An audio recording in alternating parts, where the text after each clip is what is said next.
E esse foi um dos motivos que levou eu e o irmão Eliasaf a sofrer. Porque a gente queria que isso daqui fosse cumprido, que isso daqui fosse obedecido. A Bíblia manda. E por que não obedecer o que a Bíblia está mandando? Que igreja é essa que não segue o princípio bíblico da disciplina?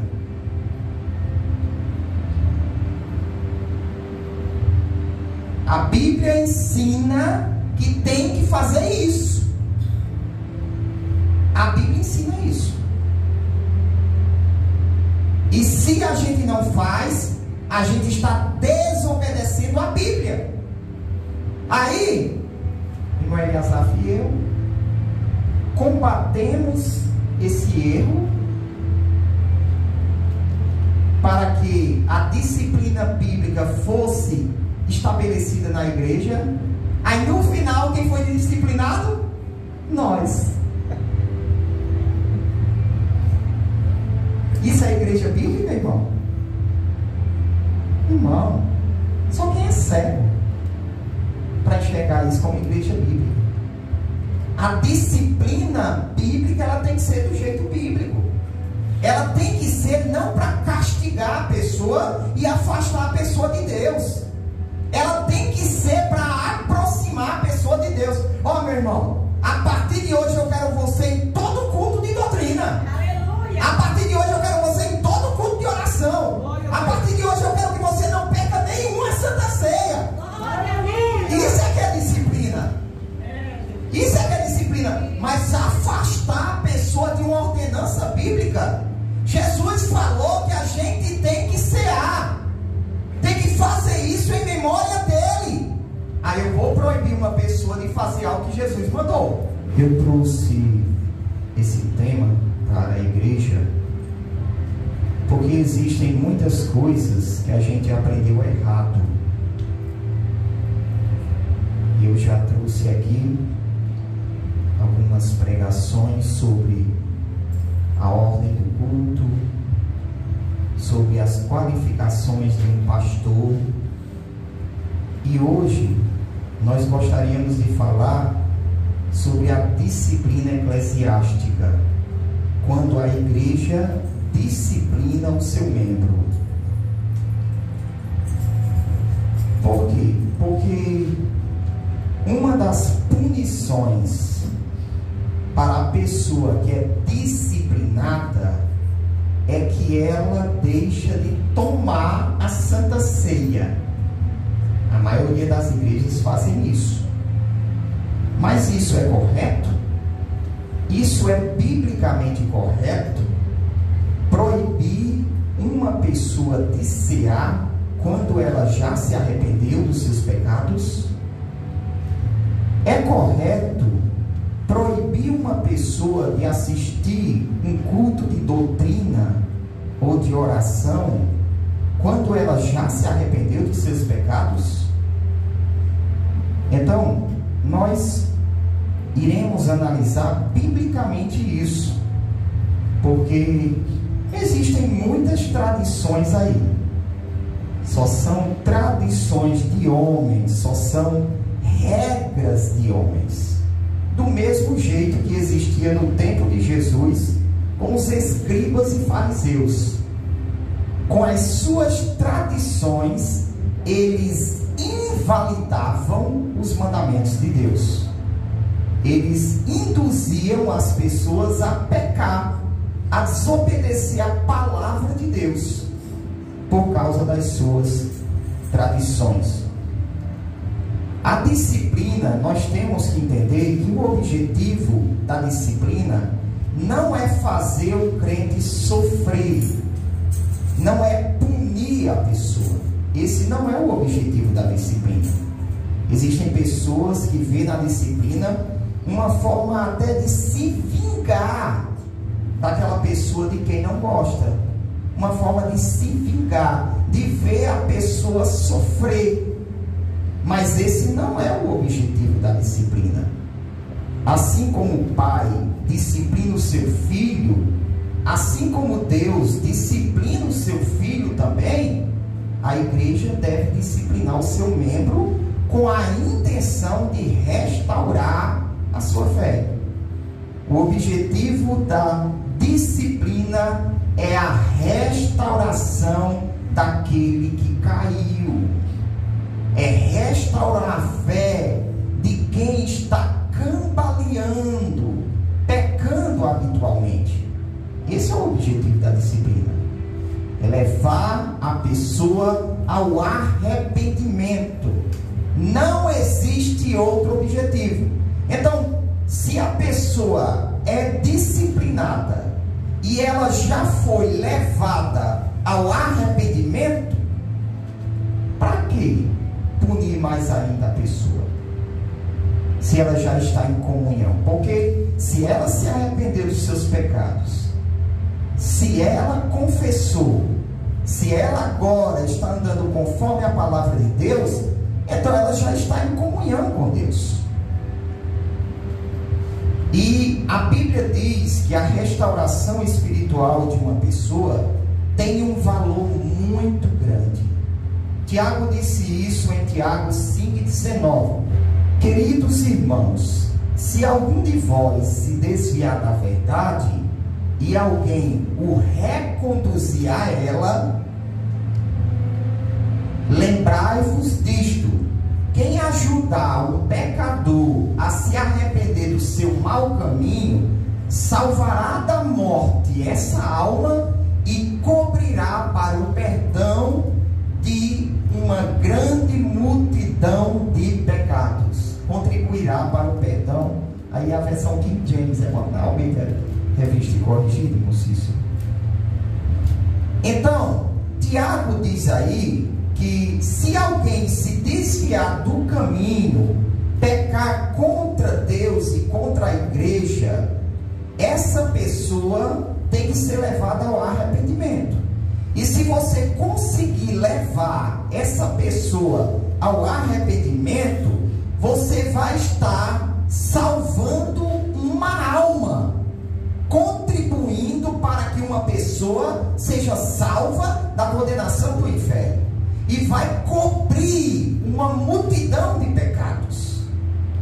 Significa dizer que vai ter uma pessoa que agora vai pecar menos, e a quantidade de pecados no mundo vai diminuir por causa dessa pessoa que se arrependeu e foi perdoada por Deus.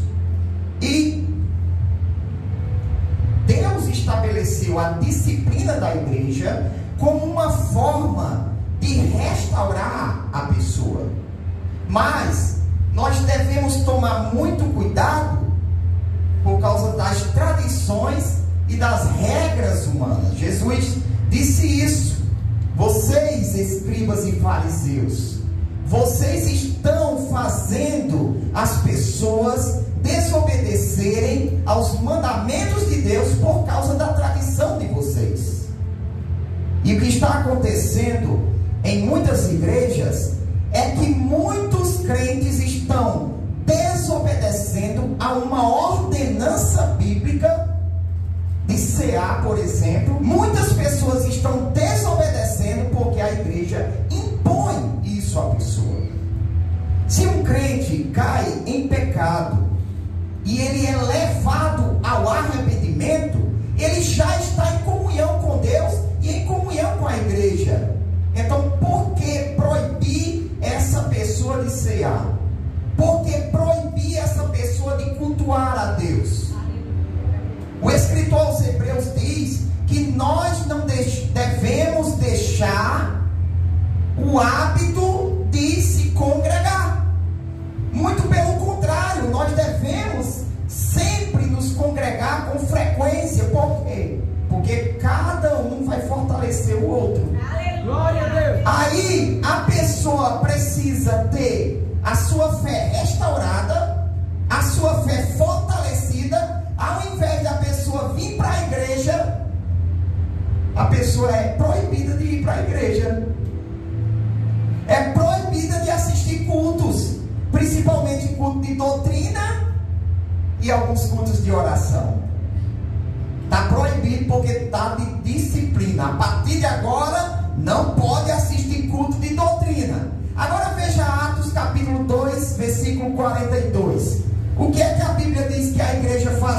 Olha,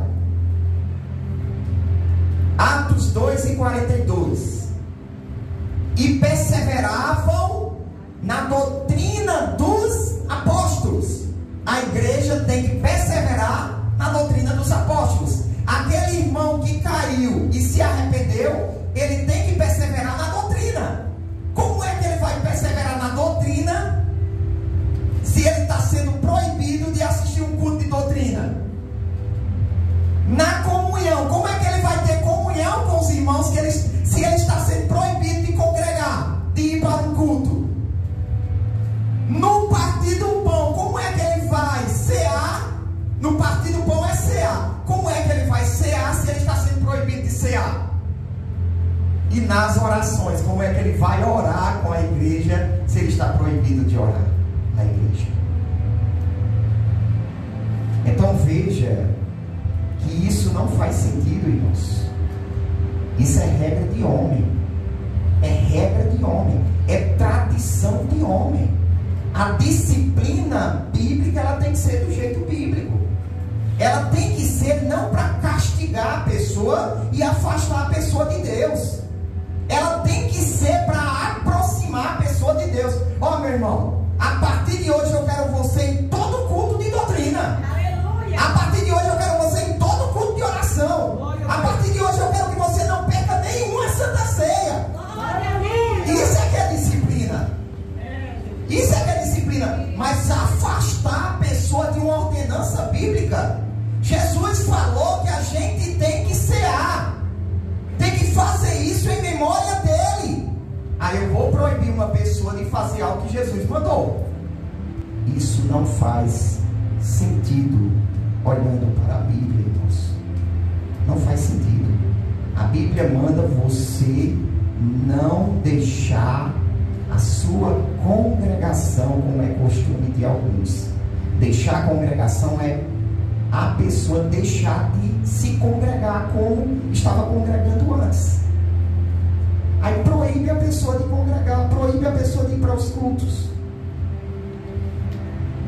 No texto que a gente leu em Mateus, capítulo 18, versículo 15, Jesus ele fala sobre um irmão que peca contra o outro. É claro que o contexto está falando de quando você realmente peca diretamente com seu irmão. Mas existem outras formas de um irmão pecar contra o outro. Porque se nós somos uma igreja e uma pessoa na igreja peca, isso afeta a igreja toda. Então, mesmo que você não esteja me inferindo diretamente, mas o seu pecado me afeta. Me afeta. E a gente vai ver isso aqui. Então Jesus diz, ó, se teu irmão pecar contra ti, vai e repreende-o entre ti e ele só. Se te ouvir, você ganhou o seu irmão. Você viu o seu irmão pecar, você presenciou, você tomou conhecimento e está certo de que ele pecou. Então qual é o conselho bíblico? Vai até ele, conversa com ele, conversa com ele, só entre você e ele. Pronto. Se arrependeu, morreu o assunto. Morreu o assunto. Não, tem que confessar a igreja, não sei o quê. Não, não escandalizou. Ninguém sabe. Morreu o assunto. É isso que Jesus disse. É isso que Jesus diz aí, ó. Se você vê o seu irmão pecar, você vai até ele, conversa com ele, repreende ele, corrige ele, mostra que ele está errado. Se o irmão se arrependeu, pronto, já está resolvido o problema. Você está vendo como o objetivo não é castigar ninguém. O objetivo é levar a pessoa a se arrepender. Se a pessoa se arrependeu, pronto, você já ganhou o seu irmão de volta. Já ganhou. Então não precisa fazer mais nada. Se ele se arrepender, não há necessidade de contar para ninguém. E é aí que entra as fofocas, né? O ser humano, ele tem essa agonia de ter que falar para os outros. Veja Provérbios 11:13. Provérbios 11, versículo 13. Olha o que diz Provérbios 11:13. O que anda praguejando, fofocando, difamando, descobre o segredo. Conversou sozinho com o irmão chorou, lamentou, se arrependeu, aí ele sai de lá e vai contar para os outros. Revelou um segredo, algo que deveria ficar entre os dois. Mas aquele que é fiel, ele encobre isso, ele fica para ele guarda aquilo e vai orar pelo irmão. A Bíblia em momento algum aconselha você estar falando do pecado do outro, não, irmão. Isso é difamação. Ah, mas é verdade, aconteceu. Difamação do mesmo jeito. Difamação é pecado. É pecado. Você acha que é só pecado você inventar uma coisa de alguém? Não. Você contar algo que envergonha o outro, um pecado dele, algo que ele fez, você está difamando ele, e isso também é pecado. Isso é pecado. Isso destrói a reputação dos outros.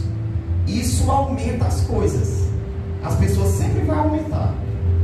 Sempre vai aumentar. Foi uma coisinha, vai aumentando, vai aumentando. Quando vai ver, o pecado do irmão já está do tamanho do universo.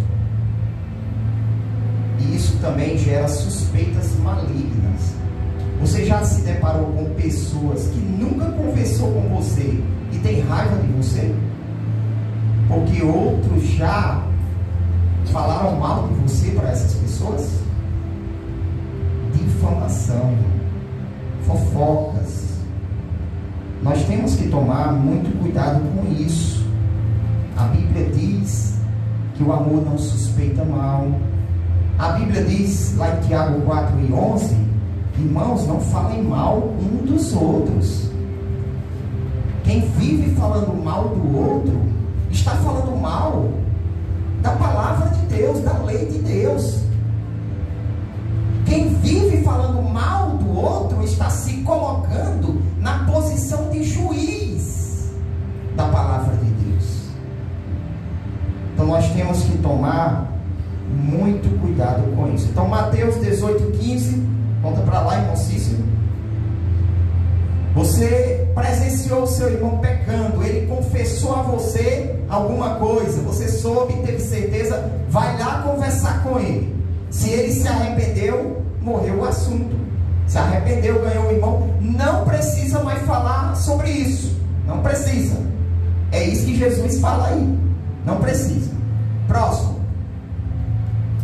Mas se não te ouvir, se ele não se arrepender, leva ainda contigo um ou dois. Porque se eu levar um comigo, eu vou ter duas testemunhas. Se eu levar dois comigo, eu vou ter três testemunhas. E a lei de Moisés dizia que tinha que ter duas ou três testemunhas. Por isso que Jesus disse: pela boca de duas ou três testemunhas, toda palavra vai ser confirmada. Jesus está dizendo o quê? Colha provas. Ele não quer se arrepender, então colha provas, para que, se necessário, leve o caso à igreja. Não é errado você colher provas, irmãos. Muito pelo contrário. É errado você não se preocupar com provas. É errado isso.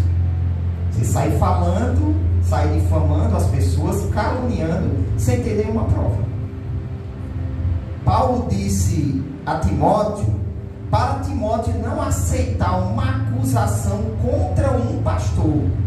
Não aceite nenhuma acusação contra um pastor, a não ser pela boca de duas ou três testemunhas. Se tiver duas ou três testemunhas que têm uma boa reputação, igreja pessoas fiéis a Deus, que amam a palavra, que vivem uma vida santa, aí sim você pode aceitar a acusação. É isso que a Bíblia diz, irmãos. É isso que a Bíblia diz. Mas parece que hoje isso é pecado. É pecado, parece que é pecado. Uma pessoa está vivendo em pecado, escandalizando o Evangelho, aí diz, não se meta, deixa Deus cuidar dele. Olha o que a Bíblia está dizendo aí. Procure testemunhas para ir conversar com essa pessoa. Procure testemunhas. Próximo. E se não as escutar, se não escutar essas testemunhas, dize-o à igreja. Aí o caso tem que ser levado para a igreja.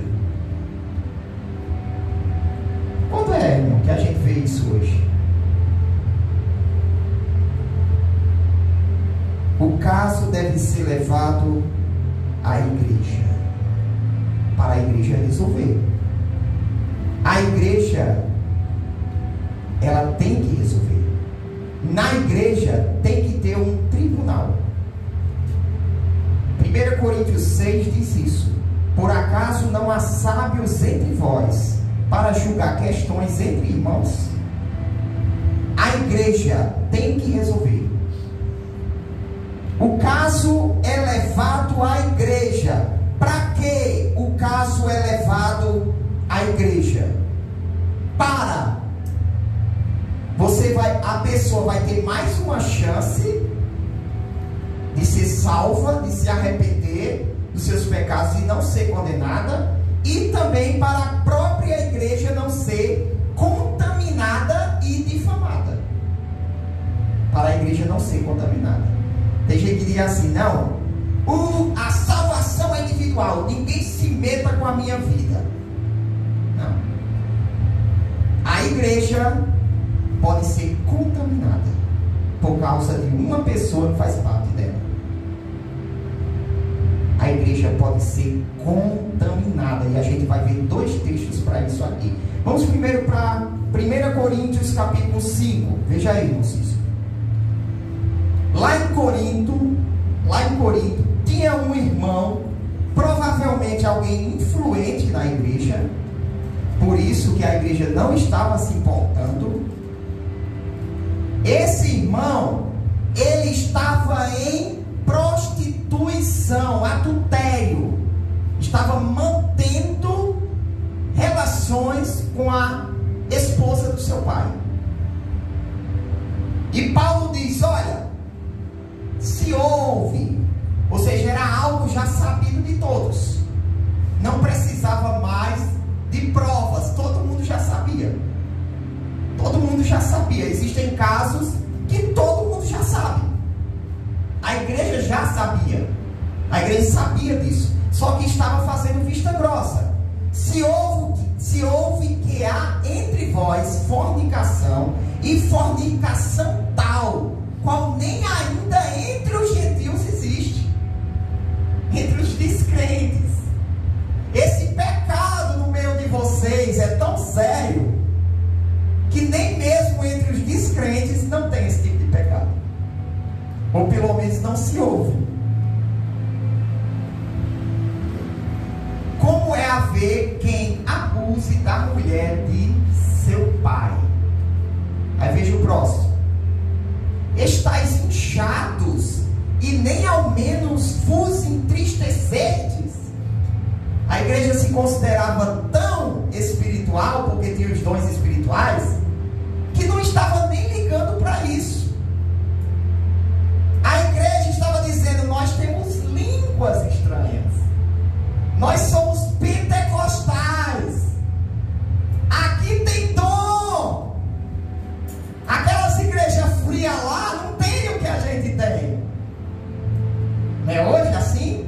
As igrejas pentecostais, aquelas igrejas mais tradicionais são desprezadas pelas igrejas pentecostais, mas as tradicionais levam mais a sério isso, a disciplina bíblica.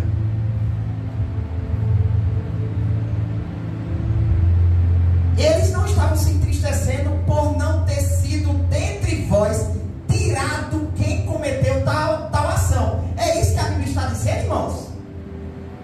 Ser tirado, o que é ser tirado? Ser removido da igreja. Ser expulso. Expulso da igreja. A partir de hoje, você não vai ser mais crente. Não vai ser mais nosso irmão. Não vai estar mais em comunhão com a gente. A partir de hoje, não vai. Excomungar. Excomungar da igreja. É isso que está dizendo. Não, mas não pode fazer isso hoje não, porque vai preso, dá processo. Tudo bem. Você prefere levar um processo de Deus ou um processo do homem? Muitos pastores vão ser processados por Deus, porque estão com medo de ser processados por um juiz humano. Muitos. Está em pecado, escandalizando a igreja, não quer se arrepender, tem que ser excluído da comunhão da igreja. Esse sim, não pode ser. Não pode. Não pode ser considerado irmão em Cristo. Não pode. Jesus disse isso lá em Mateus. Que se ele não ouvir a igreja, ele tem que ser considerado como um gentil e publicano. Ele tem que ser considerado como um descrente, como um pagão. É isso que Jesus está dizendo. Isso é falta de amor?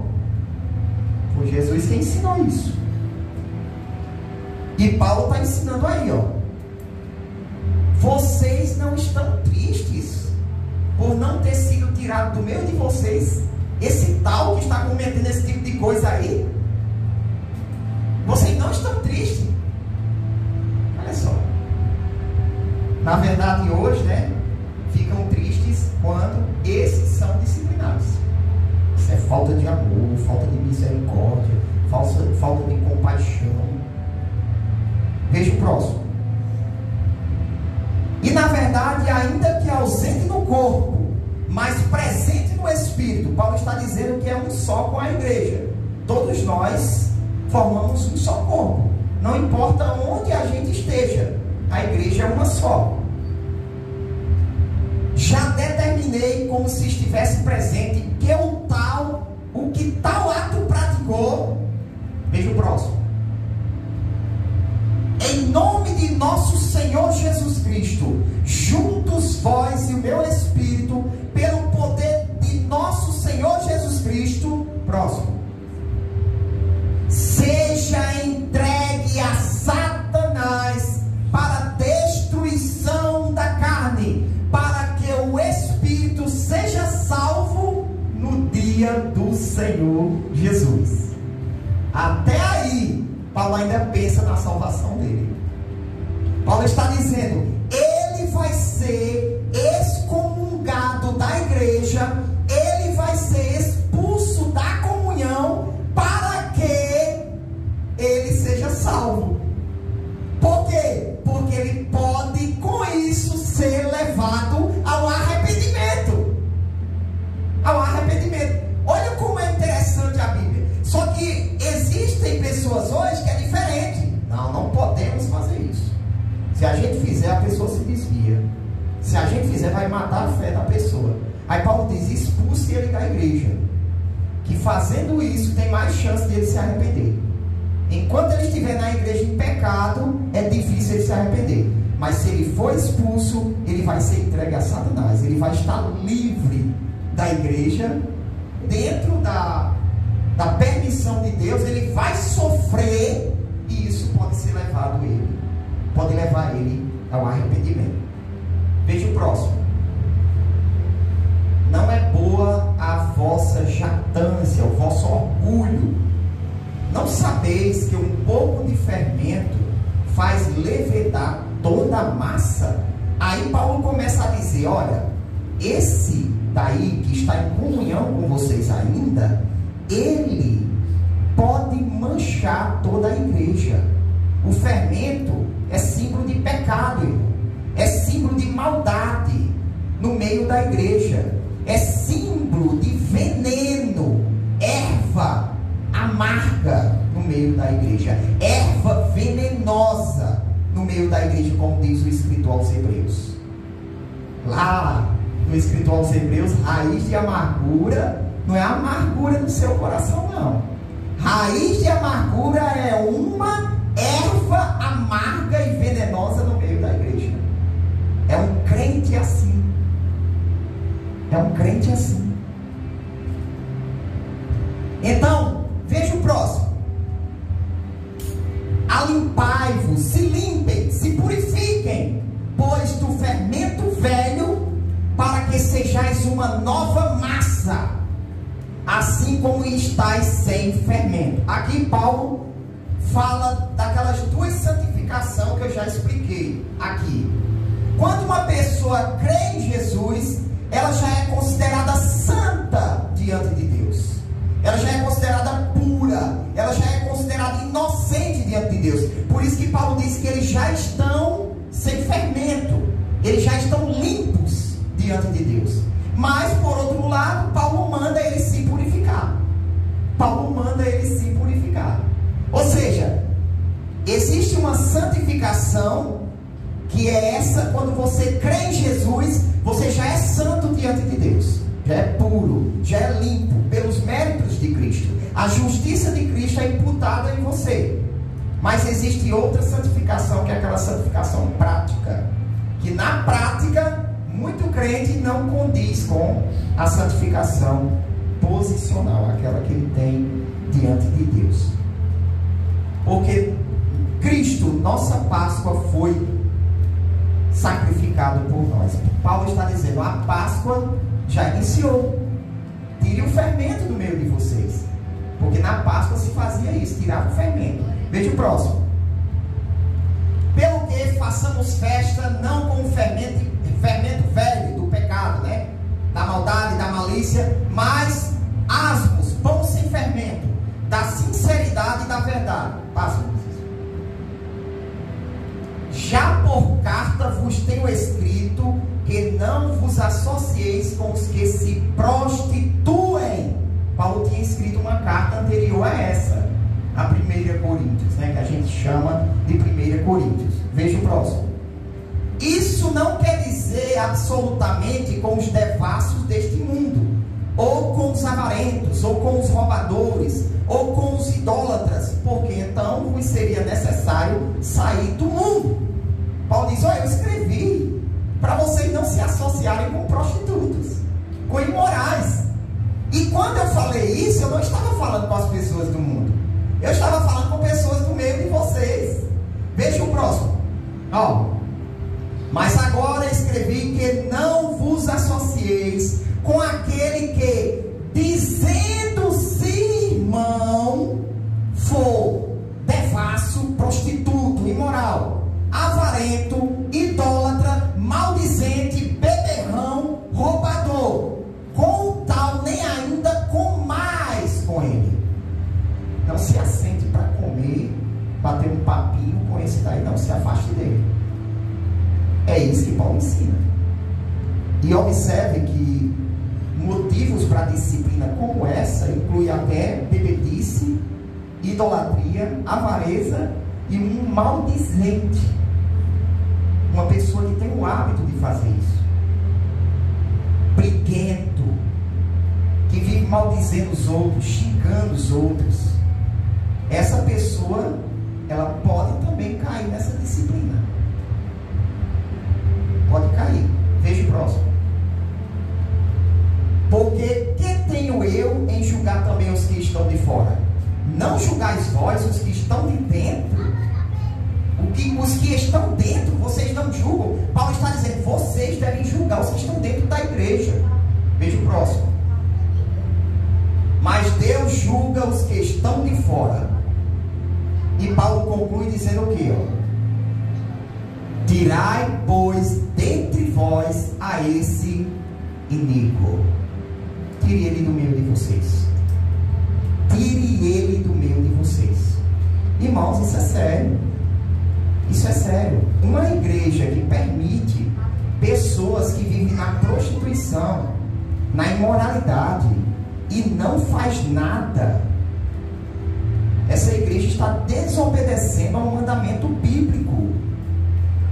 O texto de Hebreus que eu falei diz assim: segui a paz com todos e a santificação, sem a qual ninguém verá o Senhor.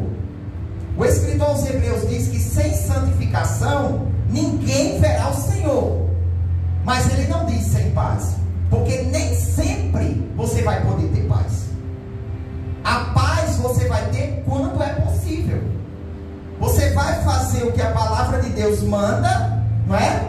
Vai fazer o que a palavra de Deus manda. Veja aí, Hebreus 12 e 14, se eu não me engano, para a gente concluirmos que nós temos a Santa Ceia. 12 e 14 de Hebreus.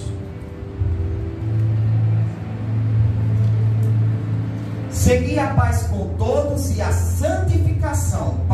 O escritor aos Hebreus diz assim: olha, vocês têm que procurar ter paz com todas as pessoas, como Paulo escreveu lá em Romanos também. No que depender de vós, tenha paz com todos. E também vivam uma vida santa, se afastando do pecado, da prática do pecado. Porque se você não viver uma vida santa, você não pode ver a Deus, você não pode ser salvo. Só que o escritor aos Hebreus fala sobre ter paz, mas ele vai dizer que nem sempre é possível você ter paz com uma pessoa.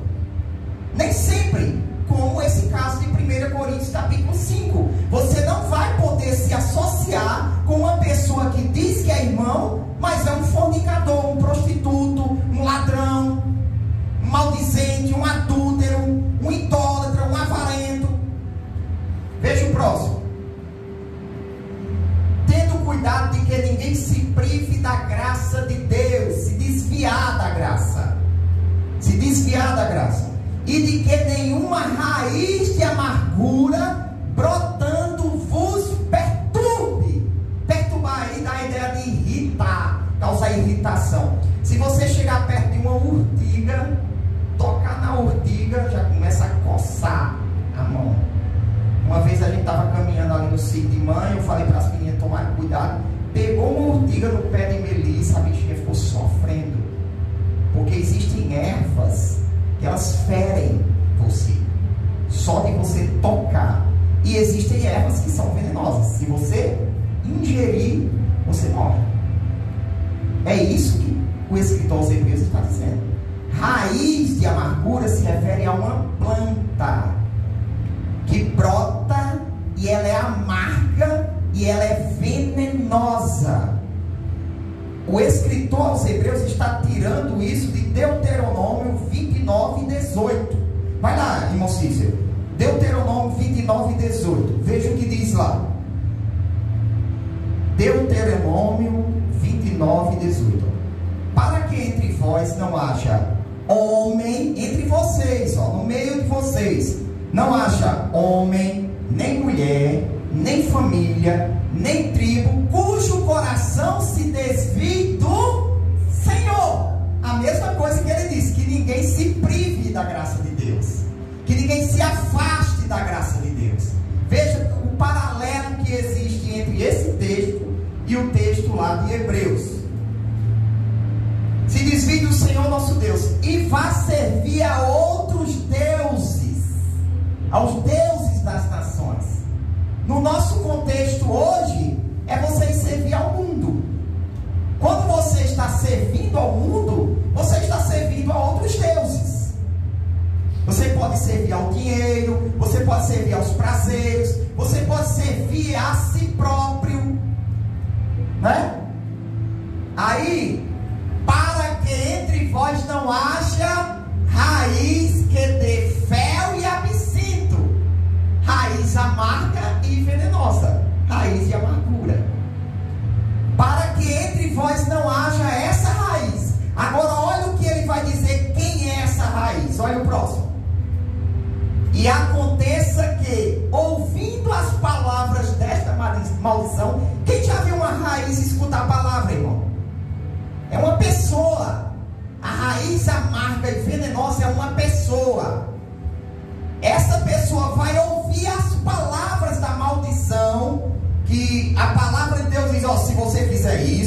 desobedecer ao Senhor, essas maldições vão vir sobre você.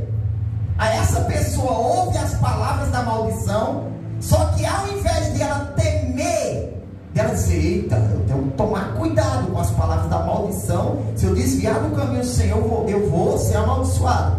Ao invés de ela temer, ela se abençoa. Ela se abençoa e diz assim, eu terei paz, ainda que eu ande conforme o bom parecer do meu coração, eu vou ter paz, nada de mal vai acontecer comigo. É o que acontece com esse tipo de crente, daquele de 1 Coríntios 5, está em prostituição, está em pecado, mas Deus é misericordioso, Ele me entende, Ele vai me ajudando. Eu peço perdão, eu caio todo dia, mas eu peço perdão mesmo assim, né? Eu caio todo dia. Volta lá para Hebreus 12 e 15. Então, a raiz de amargura lá em Hebreus não é a amargura do coração, é uma pessoa que contamina toda a igreja por causa do seu pecado. Por isso que essa pessoa tem que ser excluída da comunhão da igreja, porque ela vai contaminar, ela vai influenciar os outros, ela vai difamar a igreja, e a igreja vai sofrer as consequências por causa daquela pessoa, como aconteceu com Acã, que pegou a capa babilônica. Todo Israel sofreu por causa de Acã, todo Israel. Essa raiz de amargura, quando ela brotar, ela vai irritar, ela vai causar perturbação na igreja, e por ela muitos vão se contaminar. Por causa dessa pessoa que vive em pecado no meio da igreja, a igreja vai ser contaminada. E o escritor aos Hebreus começa a dar conselhos para esse tipo de pessoa. Tome cuidado para não ser fornicador como foi Esaú. Veja aí o próximo, olha, tome cuidado, ninguém seja fornicador ou profano como Esaú, que por um manjar vendeu seu direito de primogenitura. Veja o próximo. Porque bem sabeis que, querendo ele ainda depois herdar a bênção do seu pai, foi rejeitado, porque não achou lugar de arrependimento, ainda que com lágrimas o buscou. O escritor aos Hebreus usa o caso de Esaú para exemplificar um crente que apostata da fé, que pode apostatar da fé. E esse crente é a raiz de amargura no meio da igreja. Por isso que Jesus, irmãos, deu os passos de você restaurar a fé de alguém. Você conversa com a pessoa sozinho, depois leva algumas testemunhas, depois leva o caso à igreja. Se essa pessoa não se arrepender, essa pessoa tem que ser excluída da comunhão da igreja. E se ela voltar arrependida, chorando, ela deve ser acolhida pela igreja, que é o que provavelmente aconteceu com esse homem lá em 1 Coríntios capítulo 5. Em 2 Coríntios capítulo 2, Paulo diz: recebam ele de volta, ele já sofreu, ele está arrependido, receba ele de volta e mostre o amor que vocês têm por ele. Então provavelmente é a mesma pessoa que, por causa da punição que ele sofreu ao ser excluído da igreja, ele se arrependeu do seu pecado e voltou para a igreja, não mais cometendo aquele pecado. Nós temos que confiar, irmãos, no poder da palavra de Deus. É isso que a palavra de Deus diz. O problema é que nós queremos ser melhores que Deus, queremos criar nossas próprias regras. Não, é melhor assim, porque assim eu estou usando de compaixão com a pessoa, eu estou abraçando a pessoa, eu estou entendendo o pecado dessa pessoa. Tem pessoa que vive dentro das igrejas há mais de anos, caindo no mesmo pecado, dia após dia, e a igreja não faz nada. Não faz nada. E esse foi um dos motivos que levou eu e o irmão Eliasaf a sofrer. Porque a gente queria que isso daqui fosse cumprido, que isso daqui fosse obedecido. A Bíblia manda. E por que não obedecer o que a Bíblia está mandando? Que igreja é essa que não segue o princípio bíblico da disciplina?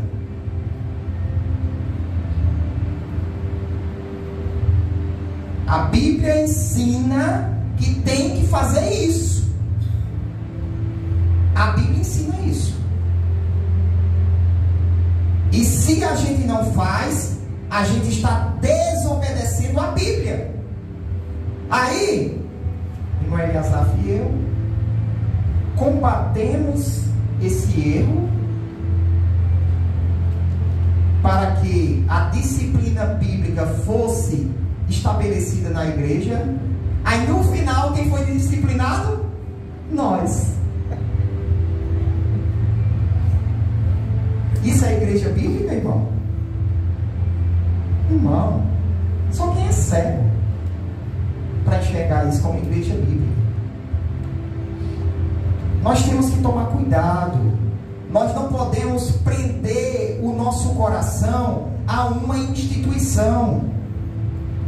A nossa fé deve estar firmada na palavra de Deus. Nós temos que obedecer ao que a palavra de Deus manda. E devemos estar dispostos a sofrer ao defender a verdade das Escrituras. Que Deus nos abençoe.